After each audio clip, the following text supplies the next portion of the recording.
series of videos. This will be the first part called The Story of Economics. We're going to start off just explaining what the business cycle is, but eventually we're going to go through stock prices, covering the Great Depression, how the bank works, and gross domestic product.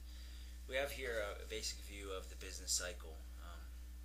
The classic idea is that there is an expansion period of new ideas and economic growth and building factories and people being employed and things being produced that reaches eventually some limit. But in the up phase, in the boom phase, or in the growth phase, which you can see here marked by the arrows, stock prices increase, GDP, which is gross domestic product, increases, and unemployment is low. People are employed, they're in factories, the economy is good. And then eventually some peak is met, and there's a decline.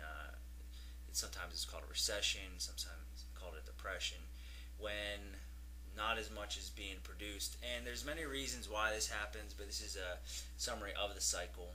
You can see that then there's the down phase, which is stock prices are decreasing, gross domestic product is decreasing, and unemployment increases. Now again, there's various reasons why this happens, but throughout the United States, the business cycle on a very long-term path, a couple hundred years now, has been a very rapid upward trend.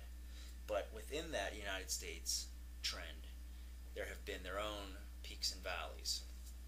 So you can see that even though there's been a long upward trend, there have been expansions and contractions. So if you see on the right curve there, right curve there, the blue would be the expansion phase, and the red would be the recession phase, while considering this long-term upward trend. We can get into maybe one example of how this happens, but for now, this is the general concept of the business cycle and how it applies to the United States economy.